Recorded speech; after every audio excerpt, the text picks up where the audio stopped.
many authors like this. And if they blame us for being superficial and we didn't study properly, deeply, etc., it's because of the nature of the exam. Why are they asking everything in the world? Be proud of yourself. Don't feel inferior. Be happy that so much you have been able to do. And we'll do more and more and more. Never will be destroyed. Never will be defeated. We'll never give up. Just look at the positive side, how amazing your learning has been. So much, oh my God.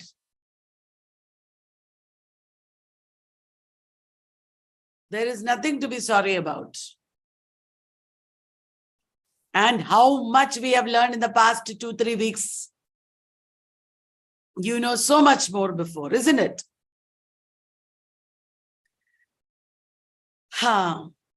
Now, Christopher Marlowe, 1564 to 1593. He was born in Canterbury as the son of a cobbler. And he went to Corpus Christi College, Cambridge. It was the age of Catholic versus Protestant political intrigue. And Marlowe is believed to have been a spy. Marlowe had violent and disreputable behavior. And he was an atheist. He was probably homosexual. He died in a drunken brawl at Deptford. It was Anthony Burgess who wrote a novel about this. Anthony Burgess's novel is called A Dead Man in Deptford. Anthony Burgess wrote A Dead Man in Deptford. Some believe that Christopher Marlowe was his pseudonym, and he was Shakespeare's most important predecessor in drama. His most important contribution is that he perfected blank verse. Marlowe perfected blank verse. What happened, Ambika? Ma'am, you are live on YouTube.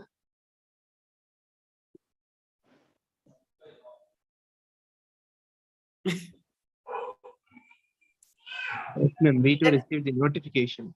Let me Yes, ma'am. No problem. I flooded the message on chat. Ma'am, you are live on YouTube. I Let me got the just continue. notification. It's okay. It's okay. Don't. You are live on YouTube. Keep quiet. Hello, everybody in YouTube. This is a big mistake. I accidentally went live on YouTube, but no problem. I was teaching my students here, but let us do an amazing session on Marlowe. What do we say? Okay, so after this happy accident, we are together listening about Christopher Marlowe. And I was going to say that Marlowe is one of the most brilliant university vets. His language is amazing. Marlowe wrote all tragedies. And his tragedies are steeped in people's conflicts because of their own nature, because of their own character, because of politics. Marlowe himself was a man who was embroiled in all these problems. And he wrote about it. That is why the Marlowean hero has a lot of elements of Marlowe himself. Marlowe's tragedies were all written in a span of 5 years because very soon Marlowe died in a drunken brawl. He died very young. And as I was telling you, Anthony Burgess has written about it, A Dead Man in Deptford. Anthony Burgess's retelling of Shakespeare's life is also there. Nothing Like the Sun. Nothing Like the Sun shows Shakespeare as a very immoral man. And his genius is a result of syphilis, it seems. Anthony Burgess is deconstructing the image of Shakespeare. Now, Marlowe wrote blank verse. He perfected blank verse. As you know, blank verse was already there in Gorbidak, and blank verse was very monotonous, very dull. Marlowe just breathed life into blank verse. Blank verse became the most important, most famous vehicle of English poetry after Marlowe. Ben Jonson, in his prefatory poem to Shakespeare's first folio, Ben Jonson wrote a prefatory poem, a preface. There, he praised the university wits, including Marlowe. And he said, but Shakespeare outdid them all. Shakespeare was better than them all. I will show how far thou didst outshine. Our sporting kids, our Lily, sporting kid, and Marlowe's mighty line. This is how Ben Jonson said. Because in Marlowe's blank verse, there is energy. There is splendid diction. Vocabulary or use of words is splendid. Sensuous richness. Sensuous richness means you can just see it in front of your eyes. You can feel it.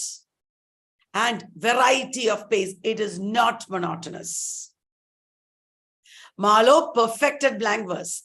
And in his characters, there is no variety. All his characters are the same, in the same mold. But his characters reflect the Renaissance quest for beauty and power. My YouTube babies, I know maybe you missed us. This is a happy accident. I was teaching my regular batch, and what happened is accidentally I went live in YouTube, and I thought, wow, God has just made me talk to you right on the day when the dates are announced and exam result is going to come. Maybe this is destiny, you know, character is destiny, like that. This YouTube video is destiny because I want to tell you, just study, do your best. Like I tell my students, never give up. Be happy that we have studied so much. You know already so much more than most people who studied English literature. So much variety, vast knowledge you have. Slowly, slowly, we are going deep also. You will pass, be confident. In the remaining days before the exam, study like crazy with determination. Did you understand? That is very, very important. Don't give up. Okay, so we are talking about Christopher Marlowe. Christopher Marlowe's characters show the Renaissance quest for beauty and power. Look at Dr. Faustus on a quest for power. He wants also beauty, Helen of Troy. He wants the best. He does not settle for the mediocre. We are like that. We should study thoroughly. We won't settle for the mediocre, isn't it? And Christopher Marlowe's plays show poetic vision and unity. That is a brilliant thing in Christopher Marlowe. He just united the plot with his great expression, great power. But his plot is very simple. There is no sense of complicated plots. All his plots are like hero is rising from low background, becoming powerful, seeking power, and then falling because of his own action. This is the formula of Marlowe's works. There is no sense of plot except in Edward II. Edward II is a play, historical play by Marlowe, where he depicts Edward II. He is in a homosexual relationship with Gaveston. And Gaveston, what does he do? Gaveston distracts the king from his duties. And what happens is, finally, the king is killed brutally. His own wife took the help of Mortimer and killed Edward II brutally. It's a play of political violence. Politics is a very important theme in all the Elizabethan plays, isn't it? Elizabethan tragedies. But in Marlowe, there is no complication. It is simple characterization, and the plays lack the variety and warmth of humanity. The plays lack the variety and warmth of humanity. Same story, formulaic structure. Critics have pointed out that it is not for plot, it is not for characterization that Marlowe is famous. It is for style. It is the way in which he has written. It is the way in which he breathes life. I have the feeling that I do the same. I don't teach you very great things. I teach you all the basics only. It is not plot, characterization, but whatever I am teaching, I try to breathe life into it. That is what I am trying to do. I think I am a little bit successful. I think I shall be among the English poets after my death. Who said that? John Keats. Okay, so the order of Marlowe's works is not very clear actually. But it is believed that Tambling the Great must have come first. Tambling the Great is a play in 2 parts, published anonymously. It is a political play and also controversial. The story of the Central Asian Emperor Timur the Lame. At that time, remember, this is the 16th century. The Arabs are, Central Asia means Arabs. The Muslims, the Arab Muslims, they are ruling a lot of different parts of the world. And in India also, there was the slave dynasty and all those Muslim dynasties at this time. And people in Europe were really scared of them because Constantinople had fallen previous century. And Turks and the Tartars, etc., were very powerful. He shows Tamela rising from a very small state in life. He is a Scythian shepherd. He is rising to be a bandit and then a conqueror. And he is very ruthless, very cruel. So is the Jew of Malta, Barabbas. Ruthless. So is, in a sense, Dr. Faustus. He also doesn't care. That is a feature of the Marlowean hero. They are hardened by their experiences. So Tambling the Great, the Jew of Malta, Edward II, Dr. Faustus, all these characters and protagonists show Renaissance spirit. And they are greedy for power, knowledge. Why? Because it is a reflection of the times. It is a reflection of the colonial history. England was raising for power at that time and against the other Europeans. And new historicists and cultural materialists have read Elizabethan drama in this context. Remember that. Dr. Faustus is a very famous European legend from Germany that Marlowe took, and he wrote about it like an archetypal human condition. Faustus is greedy for power. Faustus wants more and more and more. He is ambitious and over-ambitious. This kind of ambition is there in the Renaissance people. The Renaissance people are similarly over-ambitious. And this might lead to their fall. This feeling or message is conveyed in Dr. Faustus. Dr. Faustus is followed by, or it was preceded by, the tragedy of Dido, Queen of Carthage. A poetic work written along with Nash. The Massacre of Paris, it's a historical work. Hero and Leander is an epyllion, an unfinished little epic. Let us deal with these in a little more detail. Tambling the Great In the first part, you see Tamburlaine rising to power. In the second part, you see Tamburlaine handling power because he is the king. And all the Marlowean heroes have a Machiavellian element. That means they are a little bit evil. Machiavellianism was very common at this time. And Tambling the Great is one of the historical plays of this time. People had a thirst for history. The importance of history in Elizabethan literature. When you study, you should wonder like this. Read a little bit extra. That is where you will get a lot of additional points about criticism. And again, it will relate to New Historicism. New Historicism is a deconstructive approach to the history that is depicted in this period.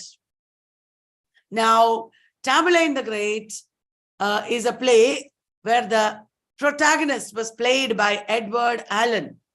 Remember, Marlowe was associated with Admiral's Men, a very important acting company at this time. And the central character in Admiral's Men is Edward Allen, central actor.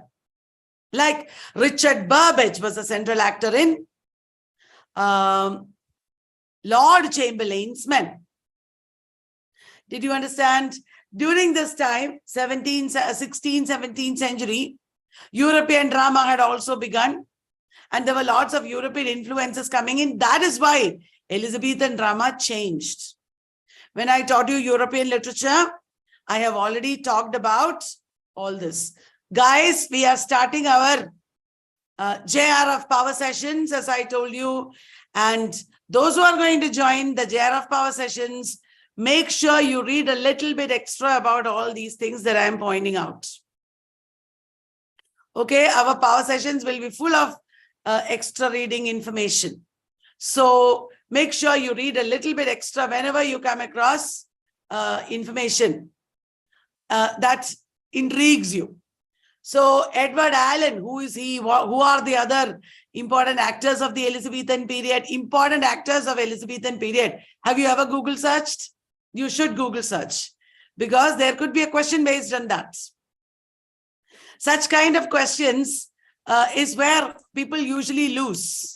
Okay, when we do JRF power sessions, we should very carefully look at all these minor details.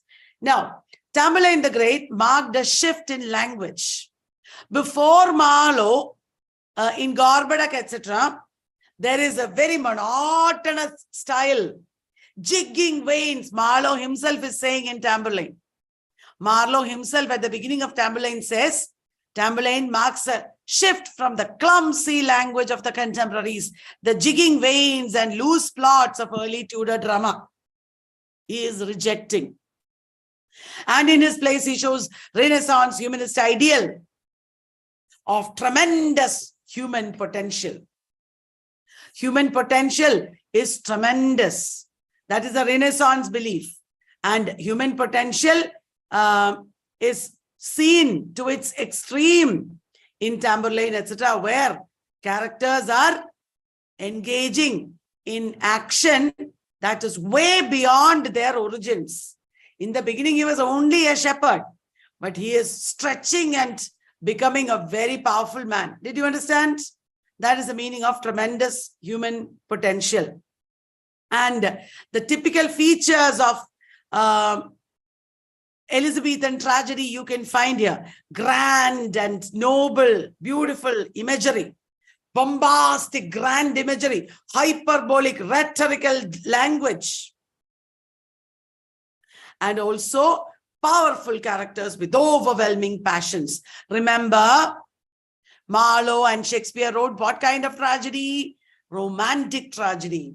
Marlowe and Shakespeare wrote romantic tragedy, not classical. Even in classical tragedy, there are overwhelming passions, as you see in Oedipus, etc. And in Elizabethan tragedy, even more so. So Tamburlaine is a Scythian shepherd who becomes a bandit. He helps Khosrow overthrow his brother. Khosrow is a king. Sorry, Khosrow's brother is a king. the king of Persia. Khosrow is overthrowing the king of Persia, his brother. And what does he do? He overthrows Khosrow after that. Tamburlaine overthrows Khosrow. Once Khosrow becomes king, Tamburlaine conquers many kings. He puts the Turkish Emperor Bajazet in a cage. An emperor is put in a cage. He and his wife Zabina can't take it because he's treating them like a dog. The king is treated like a dog. He throws leftover food, etc. The Turkish emperor and his wife beat their heads against the bars of the cage and die. Remember, Ottoman Turks were very powerful at this time. Look at the pathetic plight that the Ottoman Turkish emperor has in this play. In the next play, Jew of Malta also, Turks are a very big presence. The Turks are attacking Malta. In the next play, Jew of Malta. So the representation of Turks in Elizabethan literature, remember which are the plays, how did they depict? You have Turks in Othello. It is Turks who are attacking Cyprus in Othello. And our Jew of Malta, our Tamburlaine, he fights against all his enemies, but he spares the life of Egyptian Sultan. The Egyptian Sultan means Sultan. Why did he spare the Egyptian Sultan? Because Tamburlaine was in love with his daughter Xenocrate. In part 2, Tamburlaine marries Xenocrate. He has sons. And Tamburlaine's carriage, there are spectacular elements. Spectacle is a taboo in classical drama. Spectacle should not be there in classical drama on stage, remember. But here in Tamburlaine, there is spectacle. In the first part, a king and his wife are banging their heads and on the bars of the cage, dashing out their brains and dying. In the second part, Tamburlaine's carriage is drawn to Babylon by kings. At the end, his wife Xenocrate dies, and so does Tamburlaine. So this is the ending of Tamburlaine. What is this play about? It is about power. It is about politics. It is about that undying spirit of the human being. Indomitable spirit of the human being. Did you understand? Good or bad, the human being will not give up. That kind of message is here. It is a Renaissance element. The Jew of Malta. There is in the original title of Jew of Malta an adjective attached to the title. Do you know which is it? The Jew of Malta is not the original title. Do you know what is the adjective in the original title? The Rich Jew of Malta. The tragedy, the famous tragedy of the Rich Jew of Malta. Why? Because this is a play about wealth and the corrupting power of wealth. The Rich Jew of Malta.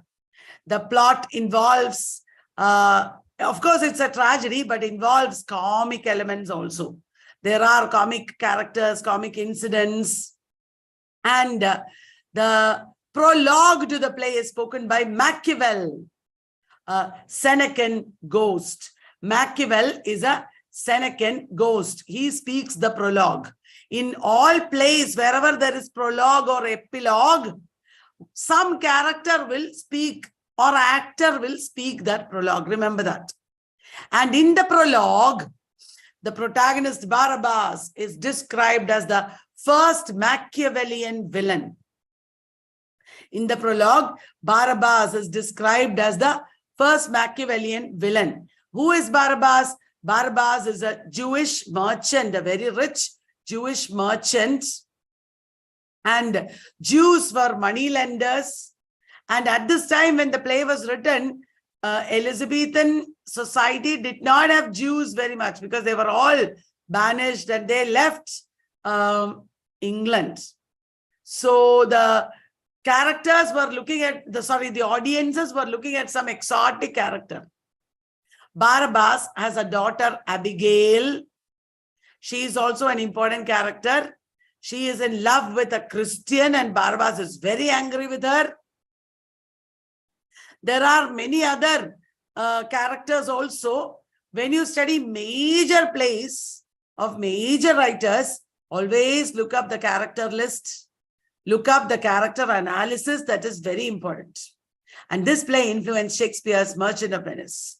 Jew of Malta has themes of racial tension, religious conflict, political intrigue, and religious heterodoxy, multiple religious society it was. That was the ground reality. So in this context, we have the Jew of Malta. Look at a theater performance here. Barabbas is a successful Jewish merchant of Malta. He hates Christians. And his own daughter is in love with a Christian. And he can't bear it. Did you understand? Barabbas at this time undergoes a problem because the Turks attack Malta and the Turkish governor called Ferneze, F-E-R-N-E-Z-E. The Turkish governor is, Maltese governor. The Maltese governor called Ferneze decides to extract money from the Jews. The Turks want money from the Maltese people and Ferneze is extracting money from the Jews. Did you understand? The emperor of Turkey, his son, etc. are also there in the play. And Barabbas refuses to give money because Ferneze is trying to take money from the Jews to pay the Turks. Barabbas refuses to pay the money. And what happens? His wealth is taken by force. And his house becomes a nunnery. Barabbas's greatest obsession was his wealth. The play famously began in a counting house where money is counted. Did you understand? Where the play begins and all are so important. What is the first speech in the play? These things are very important when it comes to important plays because the beginning, opening scene, opening line, etc. show a lot of symbolic relevance it will have.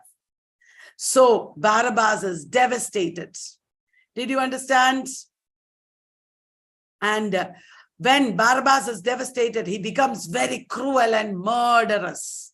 Anyway, the oppression of the Christians had made him murderous. Christians are not completely good people here. And he is against the Christians for this reason. What does he do? He does horrible things like killing his daughter, Abigail, and her Christian lover. Abigail runs away to become a nun. She was in the nunnery. There, Barabbas poisons the entire nunnery by giving free rice. Poisoned rice he keeps outside the nunnery, which is usual. People give donations like that to the nuns. And the nuns eat this poisoned rice and everybody dies. His daughter also dies. And he strangles an old friar and kills him. He poisons a well. Like that, horrible things he does. At this time, Barabbas has the help of a Turkish slave called Itamor. Itamor is a Turkish slave who is helping Barabbas. This Itamor falls in love with a prostitute, and that prostitute has another boyfriend. Barabbas kills all of them, and finally, Barabbas plans to destroy the Turks at a banquet. He arranges a banquet, and there is a trap door. Below the trap door, there is a cauldron boiling over, and he wants to make the Turks fall into the cauldron and kill them. But what happens is Barabbas is betrayed by the Maltese people, by his own people. he himself falls into the cauldron and dies. That is what happens at the end. He burns to death, cursing the Maltese and the Turks. He burns to death. Did you understand? That is the play. Now, Dr. Faustus. Dr. Faustus is a little confusing because there are two versions of Dr. Faustus which are little different. You know that, right? You should know about all that. Not only about the text, you should know about manuscripts, you should know about the various versions, you should know about production and reception. This is the ideal student that they are envisaging. Dr. Faustus was, or Marlowe wrote at a time when morality plays still existed. Regular drama was just beginning from interludes.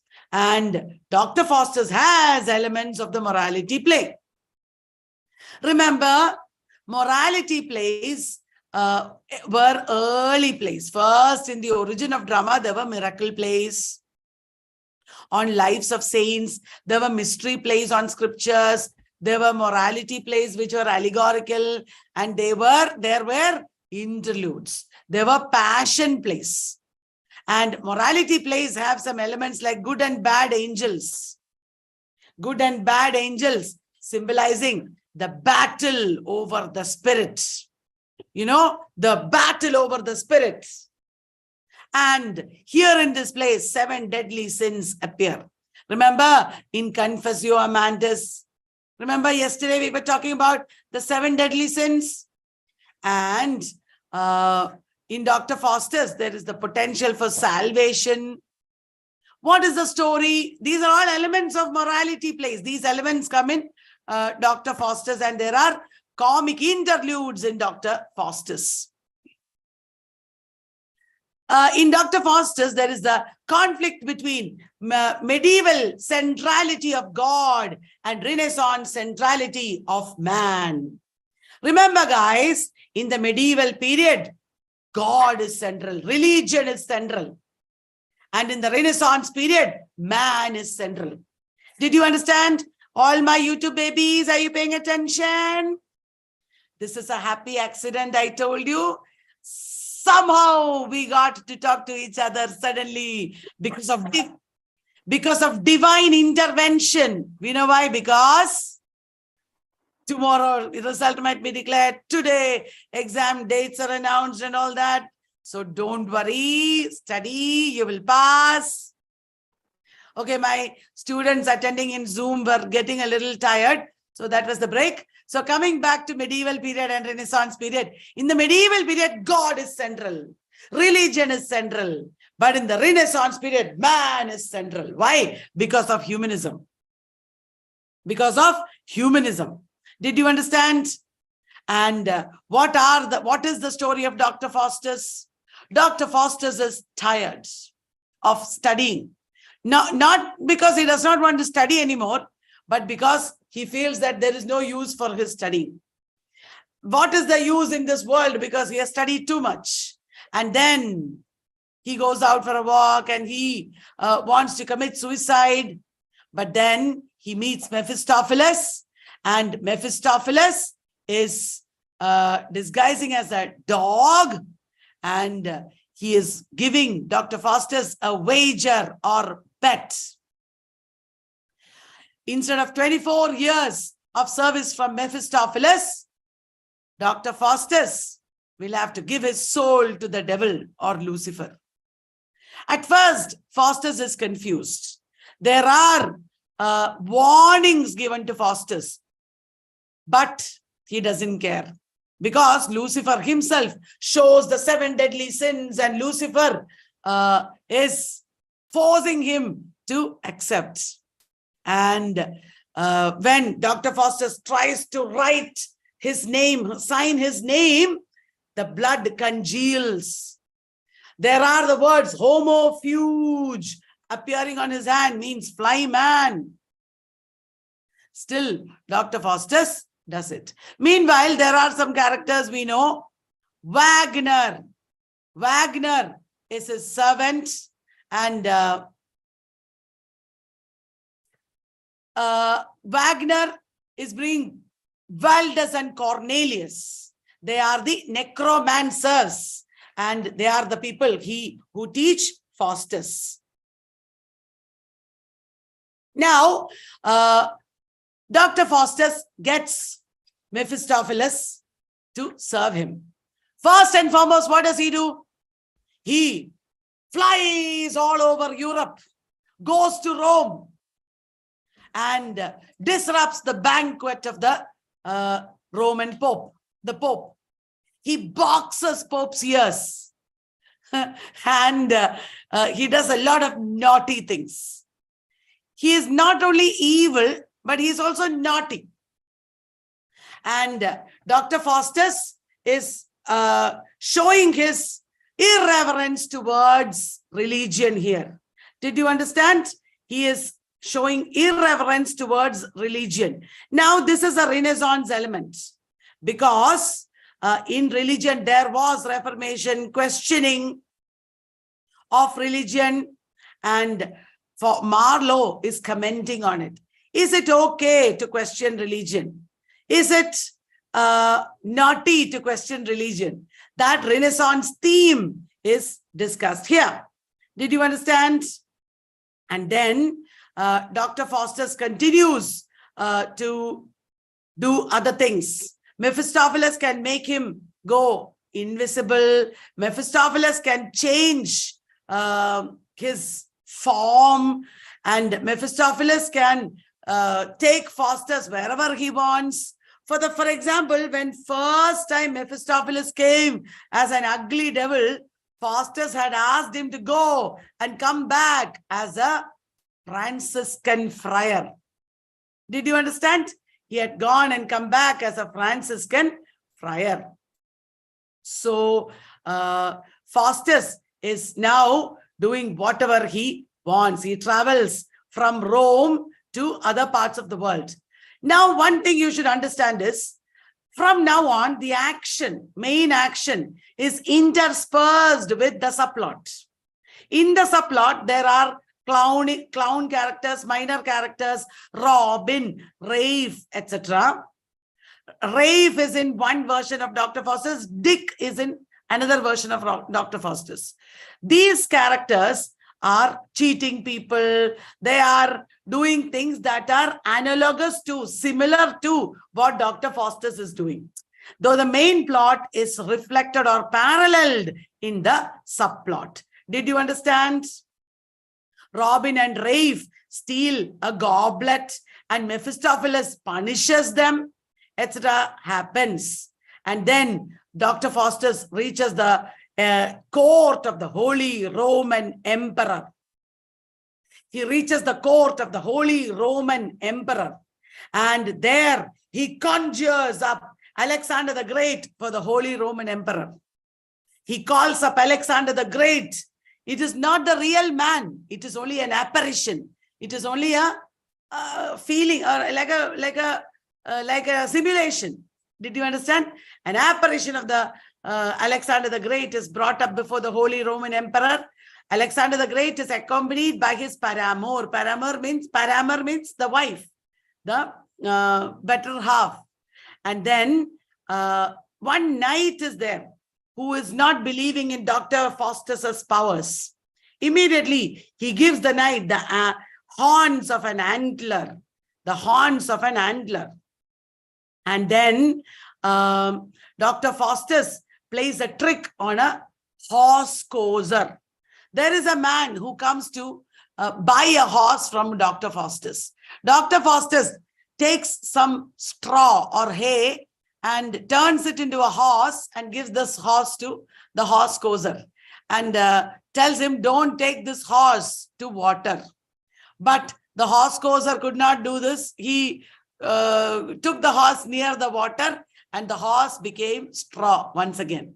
The horse courser came running back to Dr. Faustus. Give me back my money. I lost my horse. And Dr. Faustus is lying there like asleep, like he is asleep. The horse courser pulls Dr. Faustus's leg and the leg comes loose in his hand. The leg is in the horse courser's hand. The horse courser runs for life, afraid. The next incident is Dr. Faustus goes to the Duchess of Van Holt's palace. The Duke of Van Holt and Duchess of Van Holt, V-A-N-H-O-L-T. There, the Duchess says, "It is winter, but I want grapes. I want to eat grapes." Immediately, Dr. Faustus conjures up grapes in winter. All these things he does, challenging God, challenging, stretching beyond the limits of the human. So this play is about what is human.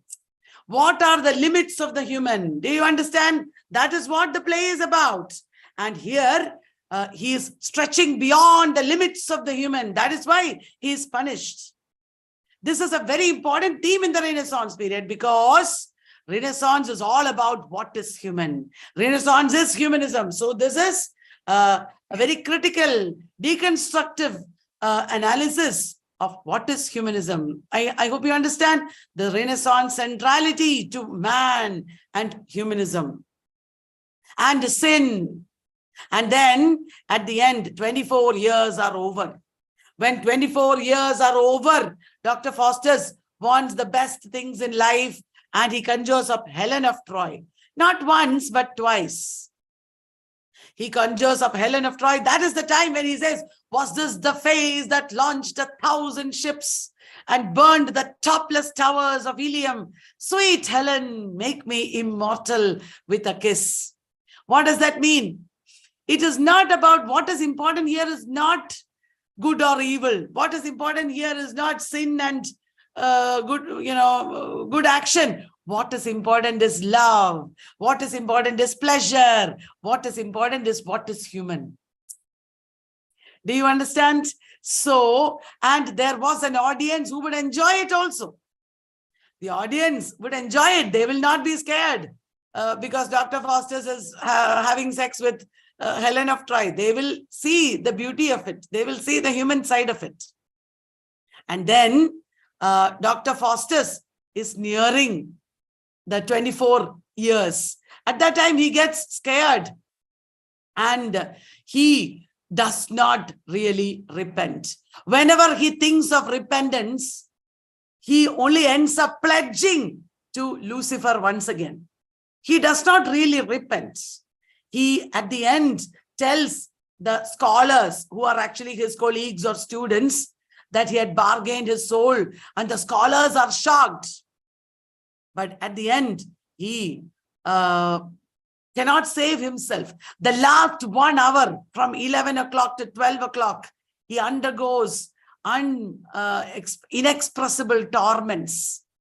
And at the end, when he dies, only his body is there, and it is without, any greatness. It is like straw. It is like, trash.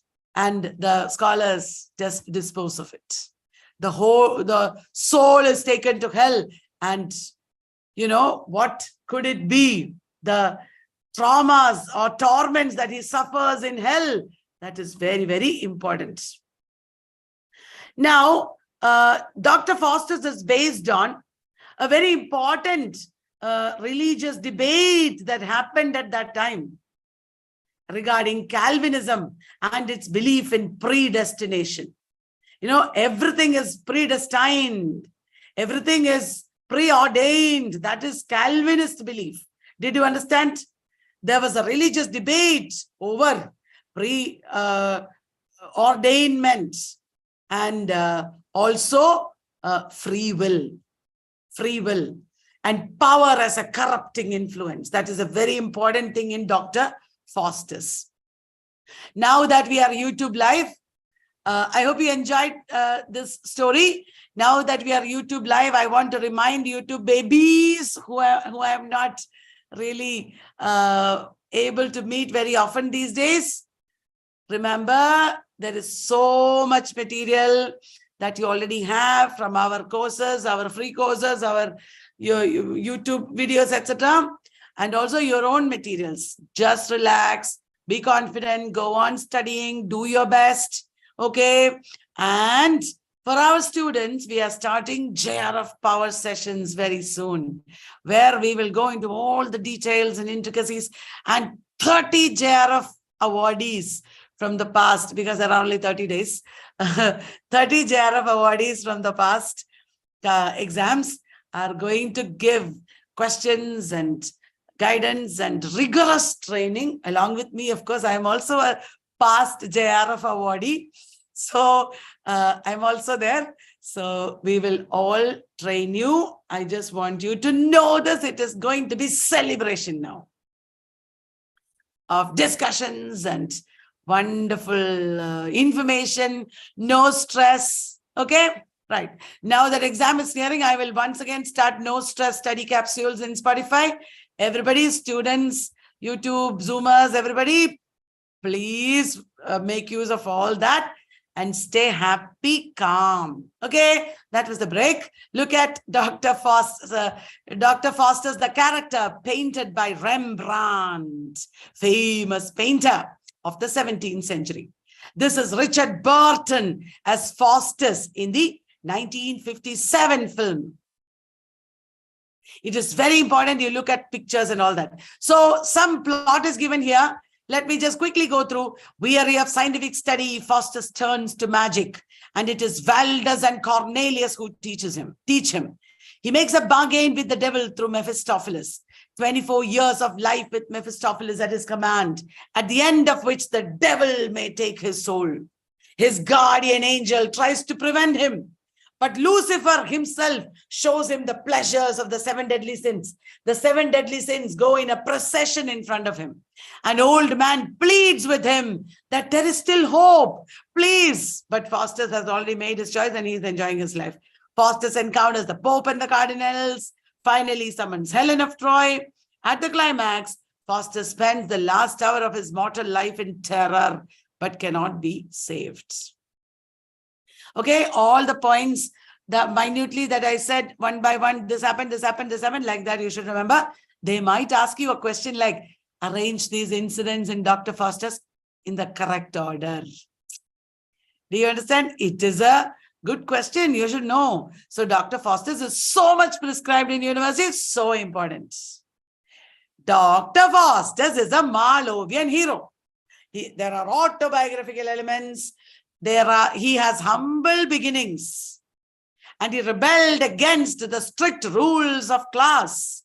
He made money and fame. All these are important elements. Desired knowledge, all like Marlowe. And he was accused of atheism. And what are the features of the Marlowean hero, Bolo?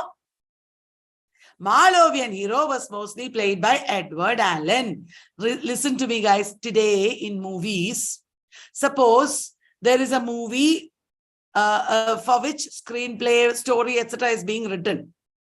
They will all, at the beginning itself, they'll decide who is going to act. If it is a Shah Rukh Khan movie, they will create the character suitable for Shah Rukh Khan. If it is an Amitabh Bachchan movie, they will create the character suitable for Amitabh Bachchan's image and figure, etc. Isn't it? Like that. It is not like they just write one story and thrust it upon some actor. Not like that. They will write the play according to the actor. Like that, these actors, Richard Burbage, Edward Allen, etc., influenced the plays also. And Marlowean heroes are anti-heroes with humble beginnings. They rose to great wealth and power. There is lust for power followed by tragedy. There is ambivalence, violent, masculine, ruthless, yet winning sympathies. There are inner conflicts, and Renaissance spirit is there in these characters. Very importantly, the Marlowean hero shows hubris or inordinate pride. Hubris or inordinate pride. What is hubris? The hamartia of the Greek heroes in Greek tragedies. Pride of intellect and pride, feeling that I can do. Even in Oedipus it is there. I can know the truth. And Marlowean heroes also have monomania. Monomania is what you have. I want net and JRF. I will not be distracted from it. This is my only goal. I will not rest until I get it. You feel like that, na? I know. That is monomania. In this world, test students and Marlowean heroes are monomaniacs. Did you understand? Okay, Marlowe's mighty line was a phrase attributed by Marlowe to Ben Jonson to Marlowe. In the prefatory poem, remember, before Marlowe, blank verse was so monotonous, garbed, stiff and formal it was. And then Marlowe was the first to free drama from the stiff traditions and prove that blank verse was an effective and expressive vehicle for Elizabethan drama. Mighty line has musical quality, natural rhythm, resonance and grandeur, allusions to classical mythology, splendor of diction, energy and versatility. Did you understand? So this is about Marlowe. I will now stop the YouTube live. Marlowe is as important as Shakespeare, remember? And happy learning. Please, YouTubers, follow all our videos, study everything. We will keep on giving you more and more content. All the best. And thank you, YouTube.